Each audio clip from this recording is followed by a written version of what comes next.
अंतर्गत अपने राजनीतिक लाभ के लिए अपनी मर्जी से किसी भी एससी एसटी जाति को आरक्षण का लाभ दे सकती है और अपनी ही मर्जी से उसको छीन भी सकती है। यह कहकर कि ये जाति के लोग पैसे से संपन्न हैं तो इनको आरक्षण की जरूरत नहीं। अगर हमारे साथी लोगों को कुछ ज्यादा भूख लग रही है तो मैं अपने साथियों को एक बार बताना चाहूंगा कि बाबा साहब ने अपना पूरा जीवन त्याग दिया था आप लोगों को आरक्षण दिलाने के लिए। आप लोगों से दरखास्त है आप वापस वहां से आए और अंदर यहां बैठे। 5 साल में एक बार मौका मिलता है अपनी लड़ाई लड़ने के लिए। मैं अपना भाषण यही रोकूंगा जब तक हमारे सभी साथी लोग वापस यहां पर हॉल में नहीं आ जाते।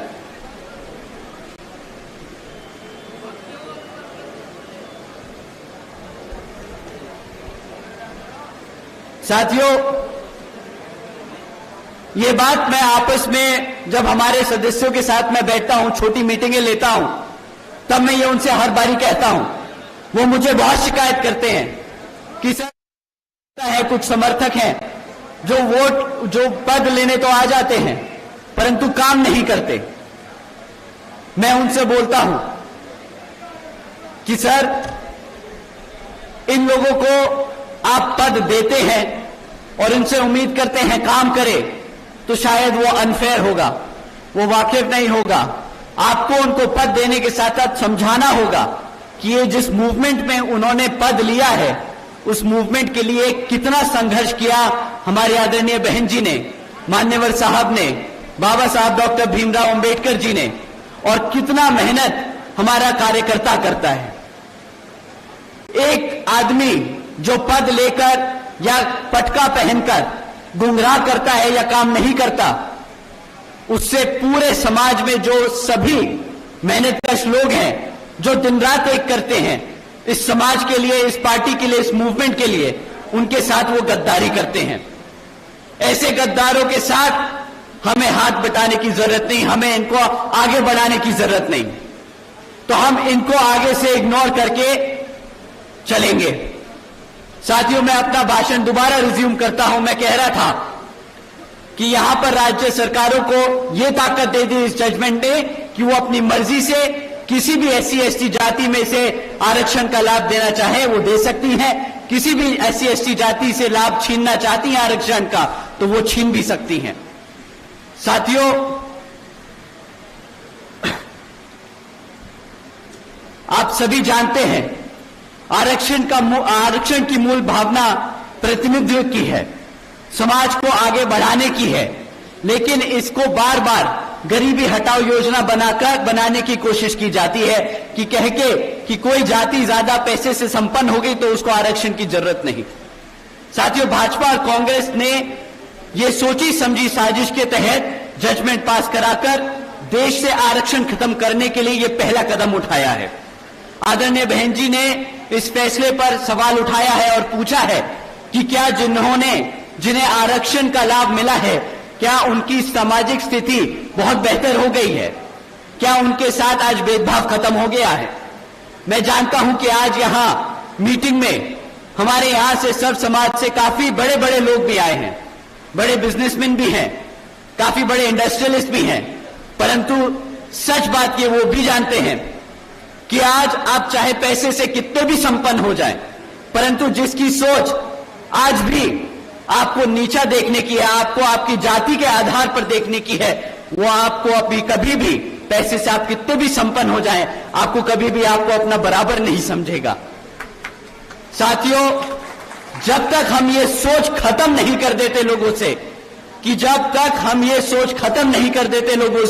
कि हर जाति बिरादरी हर धर्म बराबर है, तब तक हमें आरक्षण की जरूरत है, तब तक हम ये लड़ाई लड़ते रहेंगे। साथियों, एससी समाज को बांटने की ये पहली शुरुआत है, पहला कदम है एससी समाज को बांटने के लिए। ये एससी समाज की आजादी छीनने का शुरुआत की गई है, ये संविधान को बदलने की शुरुआत है। संविधान बचाने के नाम पर भाजपा और कांग्रेस मिलकर संविधान को बदलने का काम कर रहे हैं।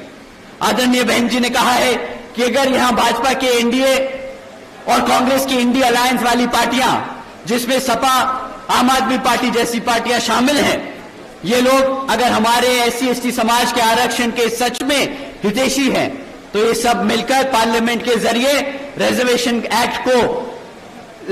एक्ट को संविधान की 9वीं सूची में डालकर इसको हमेशा हमेशा के लिए सुरक्षित कर दें, ताकि रिजर्वेशन के साथ कोई भी छेड़खानी ना कर सके।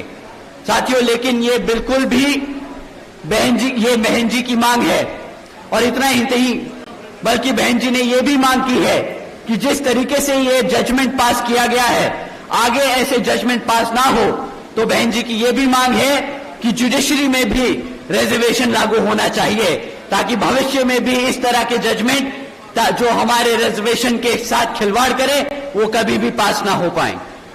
साथियों, कांग्रेस पार्टी की ओर से उनके राष्ट्रीय अध्यक्ष श्री खड़गे जी ने प्रेस कॉन्फ्रेंस कर ये कहा था कि आरक्षण तो पंडित नेहरू जी और गांधी जी की देन है। पहली बात, राहुल गांधी जी कहां थे वोट मांगने के लिए? तो वो खुद संविधान की किताब दिखाकर वोट मांगते फिरे पूरे देश भर, परंतु जब संविधान के खिलाफ ऐसे जजमेंट पास हो रहे हैं तो वो पूरे मीडिया से गायब हो गए। किसी भी मंच पर आकर उन्होंने अपना स्टैंड क्लियर नहीं किया, जबकि गांधी जी का कुछ ही समय में पोल खुल गया। वो विदेश में जाकर बोलते हैं कि जब हमारा अच्छा समय आएगा तो हम संविधान से आरक्षण बिल्कुल खत्म कर देंगे। साथियों, बताइए, जो लोग कांग्रेस वाले लोग किताब लेकर घूम रहे थे कि हम संविधान बचाएंगे, हमारे एससी एसटी समाज को गुमराह करते फिर रहे थे कि हम आपके हकों के लिए लड़ेंगे, पहला मौका मिलते ही, सरकार को बने 6 महीने नहीं हुए, पहला मौका मिलते ही इन्होंने ऐसा जजमेंट पास होने दिया जिससे हमारा एससी एसटी का रिजर्वेशन खतरे में आ गया। और अब जब रिजर्वेशन खतरे में आ गया तो इनके असली रंग रूप सामने आने लगे हैं। कहने लगे कि हम तो संविधान से आरक्षण ही खत्म कर देंगे। यहां पे कितने हमारे एससी एसटी समाज के साथी लोग मौजूद हैं हॉल में? हाथ उठाकर आप लोग बताइए, आप ही बताइए मुझे कि आप लोगों को बोला नहीं था इन्होंने कि आपके हकों के लिए, आपके आरक्षण के लिए लड़ेंगे? बताइए साथियों, हाँ या ना? वही आदमी आज विदेश में जाकर आपके खिलाफ बोल रहा है। बताइए, धोखा किया कि नहीं किया? अब आप ही बताइए, क्या आप ऐसे धोखेबाज को सत्ता में आने देंगे? आने देंगे? उसको प्रदेश में घुसने देंगे? अगली बारी वो कदम रखने की कोशिश करे आपके जिले में, खदेड़ के बाहर फेंक देना, बता देना विरोधी कौन है, गद्दार कौन है यहां पर।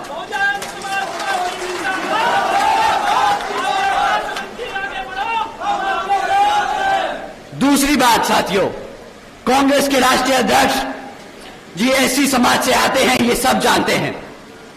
वो अगर बाबा साहब के संघर्षों को नजरअंदाज कर ये कहते हैं कि भाई ये तो पंडित नेहरू जी और गांधी जी की देन है आरक्षण, वो हमारे एससी समाज को गुमराह करने का काम कर रहे हैं, बांटने का काम कर रहे हैं, तो साथियों ऐसे लोगों से भी हमें मान्यवर साहब ने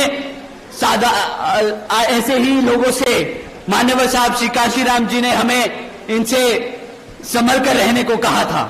इनफैक्ट इनके लिए तो आदरणीय मान्यवर साहब श्री काशीराम जी ने एक नाम भी दिया था, जो एससी होकर हमारे समाज को गुमराह करने का काम करते हैं। आप लोग जानते हैं उन्हें क्या कहते हैं? क्या कहते हैं? क्या कहते हैं? चमचा।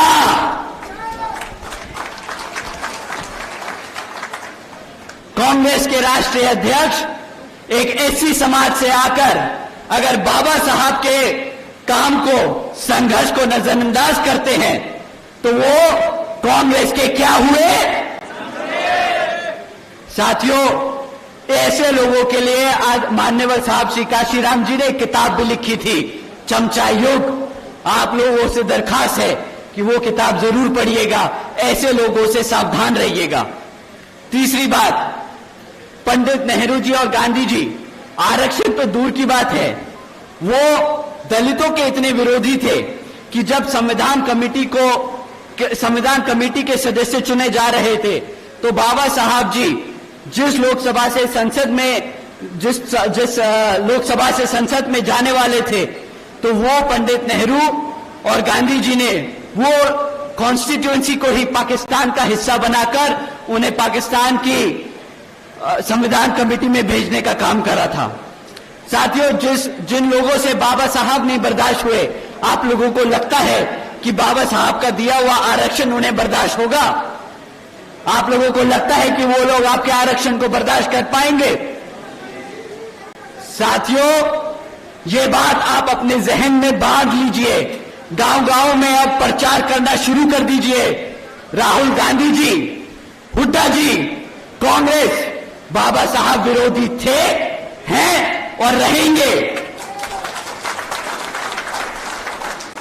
राहुल गांधी जी, हुड्डा जी, कांग्रेस दलित विरोधी थे, दलित विरोधी हैं और दलित विरोधी रहेंगे।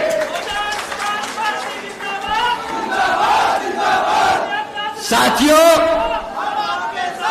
राहुल गांधी जी, हुड्डा जी, कांग्रेस आरक्षण विरोधी थे, आरक्षण विरोधी हैं और आरक्षण विरोधी रहेंगे।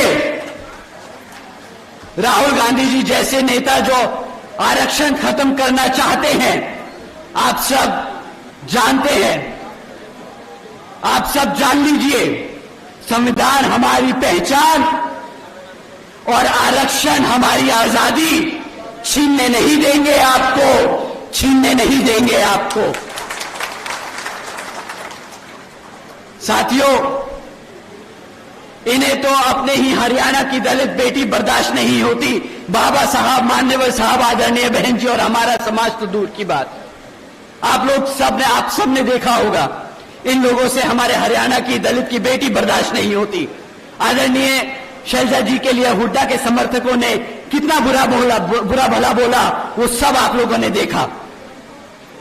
एक बड़ी दलित नेता है वो, शैलजा जी का हम पूरा आदर सम्मान करते हैं और इस मंच के माध्यम से हम ये पूरे हरियाणा को बता देना चाहते हैं कि आप एक दलित होकर अपना पूरा जीवन कांग्रेस को समर्पित कर सकते हैं, परंतु तब भी ये कांग्रेस आपको वो सम्मान नहीं दे सकती जो आपकी अपनी पार्टी बहुजन समाज पार्टी देती है।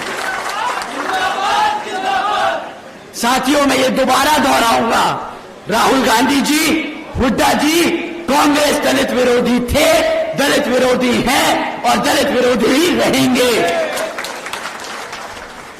साथियों, अब मैं आप सबका ध्यान यहां विधानसभा चुनाव में होने वाले कुछ मुद्दों पर लेके आना चाहूंगा।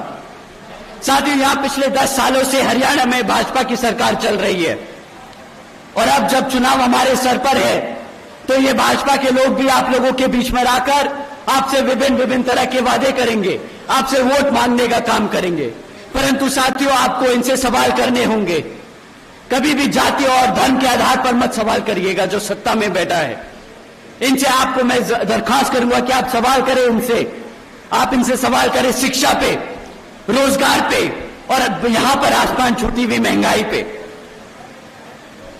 साथियों, यहां आज इतनी बड़ी संख्या में हमारी माताएं बहनें बैठी हैं, हमारे बड़े बुजुर्ग बैठे हैं। मैं आप लोगों से पूछना चाहूंगा, आप लोग उन सबको जरूर से सुनिएगा, क्या मिला आपके बच्चों को शिक्षा के नाम पर? बीजेपी के सरकार के चलते हुए साथियों, पिछले 10 सालों में सरकार ने यहां पर 5000 से ज्यादा प्राइमरी स्कूल्स बंद करने का काम किया है। एक तरफ यहां पे पढ़ने लिखने की बच्चों की संख्या दिन पे दिन बढ़ती जा रही है और दूसरी तरफ यहां पर ये भाजपा वाले हमारे बच्चों के प्राइमरी स्कूल बंद कर रहे हैं।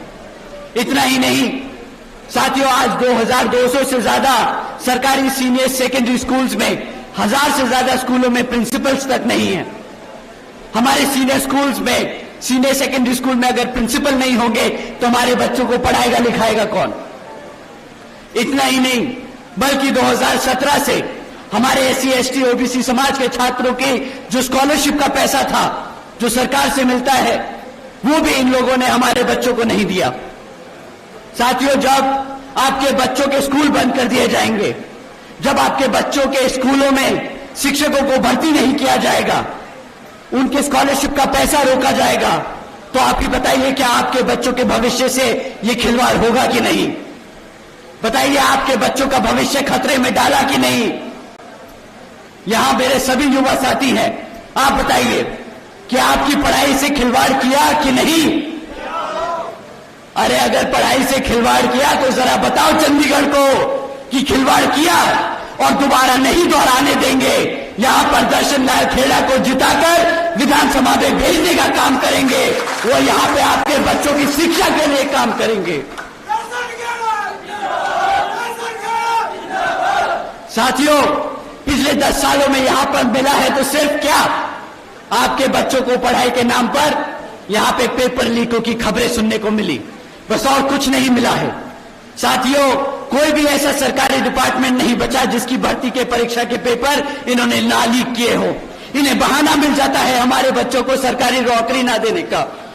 कोई बच्चा इतनी मेहनत करता है, पढ़ाई लिखाई करता है, इतना पैसा खर्चता है, लोन लेकर पढ़ाई करता है ताकि एक सरकारी नौकरी लग जाए, परीक्षा देता है और बाद में क्या पता चलता है कि मेरा पेपर लीक हो गया, उनको बहाना मिल गया सरकारी नौकरियां रद्द करने का। कहां जाएगा हमारे समाज का बच्चा जब वो नौकरी नहीं ले सकता? आप ही बताइए। उसको उसका भविष्य छीनने का काम कर रही है ये भाजपा की सरकार के नहीं। साथियों, हकीकत तो ये है कि ये भाजपा और ये कांग्रेस दोनों ही जिम्मेदार हैं हमारे बच्चों के शिक्षा, हमारे बच्चों के भविष्य से खिलवाड़ करने के लिए। एक सत्ता में रहकर हमारे बच्चों के साथ बच्चों के भविष्य से खिलवाड़ कर रहा है तो दूसरा विपक्ष में बैठकर उसको घेरता नहीं इस मुद्दों पर। आप ही बताइए, क्या ऐसी पार्टी को दोबारा दोहराने देंगे आप? क्या ऐसी पार्टी को दोबारा सत्ता में आने देंगे आप? क्या ऐसी पार्टी को अपने विधानसभा में घुसने देंगे आप? साथियों, शिक्षा अगर अपनी सुरक्षित करनी है तो इन्हें लो बसपा के गठबंधन को जिताना है, यहां पर अपने दर्शन लाल खेड़ा जी को जिताना है। साथियों, एक तरफ इन्होंने हमारे बच्चों के स्कूल बंद किए, प्राइमरी स्कूल्स में भर्ती नहीं करी, हमारे स्कॉलरशिप का पैसा रोका, और दूसरी तरफ आदरणीय बहन कुमारी मायावती जी की योजनाएं हैं। आप जानते होंगे, अगर आप नहीं जानते तो आप जाके अपने सभी बच्चों, अपने सभी साथियों को जरूर बताइएगा। बहन जी के अपने शासनकाल के दौरान बहन जी ने 12वीं तक की शिक्षा फ्री कराने के लिए अपनी बच्चों को 600 करोड़ से ज्यादा की लागत उन पे खर्चने का काम किया था। 7 लाख बच्चों को 12वीं तक की शिक्षा आदरणीय बहन जी ने फ्री में देने का काम किया पूरे प्रदेश में। यही नहीं, आदरणीय बहन जी ने 6 इंजीनियरिंग कॉलेजेस बनाए, 2 होम्योपैथिक कॉलेजेस बनाए, 24 पॉलिटेक्निक कॉलेजेस बनाए, 2 पैरामेडिकल कॉलेजेस बनाए, 6 यूनिवर्सिटीज बनाई, 200 से अधिक इंटर डिग्री कॉलेजेस बनाए, 100 से अधिक ITIs, 550 से ज्यादा हाई स्कूल और 5,500 से ज्यादा प्राइमरी स्कूल्स बनाने का काम किया। मेरे को आपको इनकी गिनती गिनवाते गिनवाते गला सूख गया। साथियों, इतना ही नहीं, हमारे सभी पिछड़े समाज से आने वाले बच्चों के लिए देश में पहली बार आदरणीय बहन जी ने इन सभी सरकारी कॉलेजेस और यूनिवर्सिटीज के हॉस्टल्स में और इनके सभी सीटों पे 27% आरक्षण की व्यवस्था तय की थी ताकि हमारे समाज के, पिछड़े समाज के बच्चों को पढ़ने लिखने का पूरा मौका मिल सके। साथियों, यही नीतियां हैं जिसके आधार पर चलकर यहां पर बसपा इनेलो की सरकार आपके बच्चों के लिए यहां पर स्कूल्स, यूनिवर्सिटीज, कॉलेजेस, स्कॉलरशिप्स और आपके बच्चों के लिए एक उज्जवल भविष्य देने का काम करेगी, जिसके लिए आपको अब अपनी कमर कस लेनी है और गांव-गांव और गली-गली में घूमकर अपने यहां प्रत्याशी श्री दर्शन लाल खेड़ा जी का प्रचार कर कर उन्हें विधानसभा जिताने का काम करना है। अब मैं आप लोगों से, अपने युवा साथियों से रोजगार के नाम पर आपसे मैं बात करना चाहूंगा। आपको सवाल उठाना है कि रोजगार के नाम पर हमारे युवा साथियों को क्या मिला। हमारी माताएं बैठी हैं, हमारी बहनें हैं, हमारे बड़े बुजुर्ग हैं। आपके सबके घर में कम से कम एक युवा होगा जो बेरोजगार घूम रहा है, बेचारा पढ़ाई लिखाई करता है। आपने अपनी मेहनत से इतना कमा दमा के लोन लेना के उस बच्चे को पढ़ाया, किस लिए? कि वो रोज किसी दिन नौकरी करेगा तो हमारा भी समाज में सर गर्व से फख्र से ऊपर होगा कि मेरा बच्चा भी खुद कमाता है, अपने घर में मेरी माता, मेरी बहन के लिए मैं अपने पिताजी का नाम रोशन करता है। परंतु हकीकत यह है कि पिछले 10 सालों में साथियों 40% युवा आज बेरोजगार घूम रहा है। पिछले 10 साल में यहां पर 2 लाख से ज्यादा सरकारी पद खाली छोड़ दिए गए। आप जानते हैं क्यों यहां पर सरकार अगर चाह के भी 2 लाख सरकारी खाली पद हैं तो वो नहीं भरती। हमारे 40% युवा बेरोजगार घूम रहे हैं, उन्हें 2 लाख नौकरियां देना चुटकी का काम है, चुटकी का काम है, परंतु वो नौकरी नहीं देती, क्योंकि अगर इन्होंने 2 लाख पद भर दिए तो इन्हें उन 2 लाख पदों पे सरकारी पदों पे आरक्षण भी देना पड़ेगा। हमारा पिछड़े समाज से साथियों को रोजगार देना पड़ेगा, हमारे मुसलमान समाज को उन्हें रोजगार देना पड़ेगा, हमारे विभिन्न माइनॉरिटीज ग्रुप को उनको भी रोजगार देना पड़ेगा, परंतु ये लोग वो 2 लाख पद नहीं भरेंगे। साथियों, इतना ही नहीं, हमारे यहां पे क्लरिकल वर्कर्स वो अपनी बेसिक पे 35,000 रुपए करने की मांग कर रहे हैं पिछले 10 सालों से। आज तक उनकी मांग को सुना तो दूर, उन्हें तो बिल्कुल एंटरटेन ही नहीं करते, ऊपर से धमकाते हैं कि अगर तुमने यहां पे आंदोलन किया तो तुम्हें दरखास्त कर दिया जाएगा सरकारी नौकरियों से। अब आप ही बताइए कि अगर जो लोग रोजगार मांग रहे हैं उन्हें रोजगार देना नहीं चाहते, जो लोग अपना रोजगार में हैं, जो टेम्परेरी वर्कर्स बना रखे इन्होंने, आप लोग तो जानते होंगे कि यहां पर कुल मिलाकर 2000 से ज्यादा लेक्चरर्स परमानेंट होने की मांग भी कर रहे हैं। 40% युवा बेरोजगार घूम रहा है, 2 लाख सरकारी पद खाली पड़े हैं। ये सरकार क्या कर रही है उसके बदले? कौशल विकास निगम जैसी योजनाएं चला रही हैं। जो पक्की नौकरियां हैं उनको भी कच्ची नौकरियां बनाकर यहां पर हमारे समाज के लोगों का आरक्षण वो भी खत्म करने की पूरी तैयारी में बैठी है। साथियों, एक तरफ भाजपा की सरकार है जो रोजगार के नाम पर ऐसा मजाक करती है, दूसरी तरफ हमारे आदरणीय बहन कुमारी मायावती जी की योजनाएं हैं जिसके तहत चलकर बहन जी ने 4 साल के अपने शासनकाल में 90,000 से अधिक शिक्षकों को रोजगार दिया, 1 लाख से अधिक सफाई कर्मचारियों को रोजगार दिया था, 2 लाख से अधिक आदिवासी अधिक से ज्यादा पुलिस फोर्स में भर्ती करी थी। और हमारे यहां पर शहरी सारी अपर कास्ट समाज के साथी लोग बैठे हैं, पंजाब कम्युनिटी से हैं, बनिया कम्युनिटी से हैं। आप सबको जानकर रहनारी होगी साथियों कि आदरणीय बहन जी ने 30 लाख से अधिक हमारे अपर कास्ट समाज के कमजोर लोगों के विभिन्न साथियों को सरकारी नौकरी देने का काम किया था। 30 लाख से ज्यादा नौकरियां हमारे अपर कास्ट समाज के भाइयों बहनों को मिली। इतना ही नहीं, बल्कि बहन जी के शासनकाल के दौरान बसपा की सरकार ने कृषि एवं संबंधित कार्यों में मिनिमम वेज को 55 रुपए से बढ़ाकर 100 रुपए प्रतिदिन करने का काम किया था। अन्य पिछड़े वर्गों की वार्षिक आय की क्रीमी लेयर की वार्षिक आय को बढ़ाकर 3 लाख रुपए से बढ़ाकर 5 लाख रुपए बढ़ाने का काम किया था। साथियों, इतना ही नहीं, हमारे किसान भाइयों के लिए रातों रात गन्ना खरीदी के दाम दुगने कर दिए थे। साथियों, बहन जी के गवर्नेंस मॉडल के तहत चलकर ही बसपा की सरकार ने प्रदेश के सभी समाज के लोगों को अपने पैरों पर खड़ा करने का काम किया था, सम्मान से जीने का अधिकार दिलाया था। साथियों, और अब साथियों, अगर हम महंगाई की बात करें तो इस सरकार के बारे में मेरे पास बोलने के लिए सिर्फ एक ही चीज है। ये सरकार आप लोगों के बीच में आती है और बड़े गर्व से बोलती है कि हमने 80 करोड़ जनता को मुफ्त में राशन दिया है।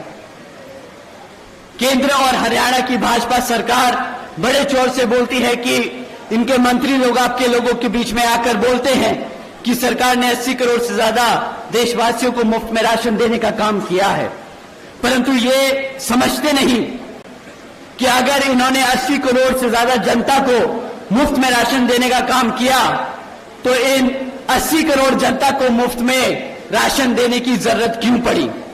ये लोग सीधा सीधा कह रहे हैं कि आज भारत की 80 करोड़ जनता गरीबी रेखा से नीचे है, जो अपने आप कमाकर खा नहीं सकती। इन्होंने 2014 में वादा किया था कि सालाना 2 करोड़ नौकरियां देंगे। अगर ये वो वादा पूरा करते तो आज हमारे टैक्स पेयर्स का 2 लाख करोड़ रुपया इन 80 करोड़ जनता को मुफ्त में राशन देने के लिए नहीं खर्चा जाता। इस 2 लाख करोड़ रुपए जो आपका टैक्स का पैसा है, वो सरकार यहां पर नई नौकरियां पैदा करने के लिए वो लगा पाती। तो ये लोग जो बड़े गर्व से बोलते हैं कि हमने मुफ्त में राशन दिया, हमारे गरीब लोगों के, हमारे लोगों से रोजगार छीनने का काम किया है। 80 करोड़ जनता को गरीबी में ढकेलने का काम किया है। हमारे मेहनत कर टैक्स के पेयर्स का पैसा इन्होंने मिसयूज किया है। साथियों, ऐसे लोगों को आप क्या सत्ता में दोबारा लाना चाहेंगे? आप लोग ऐसे लोगों को सत्ता में लाना चाहेंगे? तो साथियों, समय आ गया है यहां पर अपनी बसपा और इनेलो की सरकार को बनाने का। एक तरफ भाजपा और कांग्रेस आप लोगों को गुलाम बनाना चाहती है, बेरोजगार रखना चाहती है, अनपढ़ रखना चाहती है। दूसरी तरफ बसपा इनेलो का गठबंधन सी सरकार आपको अपने पैरों पर पढ़ा लिखा खड़ा कर, रोजगार देकर एक काबिल व्यक्ति बनाकर इस समाज का एक बहुत महत्वपूर्ण हिस्सा बनाना चाहती है। साथियों, इन्हीं कुछ जरूरी बातों के साथ ही आप सभी लोगों से मेरे व खासकर आदरणीय बहन कुमारी मायावती जी की भी ये विशेष अपील है कि इस विधानसभा चुनाव में आप सभी हर मोर्चे पे सावधान रहे। आप लोगों का वोट बहुत कीमती है। आपका वोट कोई खरीद ना पाए, आपका वोट कोई लूट ना पाए, आपका वोट कोई पढ़ने से रह ना जाए।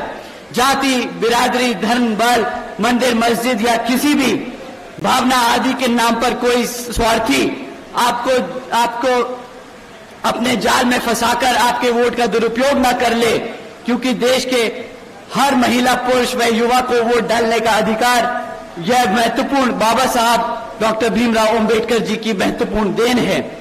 मैं आप सभी से ये खास तौर अपील करता हूं कि आप लोग यहां विधानसभा जगाधरी से बसपा के उम्मीदवार श्री दर्शन लाल खेड़ा जी को, चुनाव में लड़ रहे दर्शन लाल खेड़ा जी को यहां पर वोटिंग मशीन पर हाथी का चुनाव चिन्ह वाले सामने वाला बटन दबाकर भारी मतों से जिताकर विधानसभा भेजने का काम करें।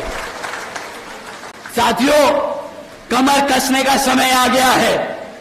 साथियों, सत्ता छीनने का समय आ गया है। साथियों, आपका शासक बनने का समय आ गया है। जय भीम, जय भारत।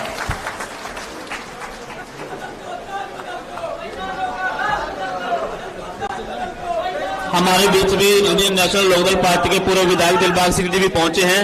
उनका भी यहां पहुंचने पर बहुत बहुत आभार व्यक्त किया जाता है। धन्यवाद।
हेलो हेलो स्टार्ट करो यार।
चलो चलो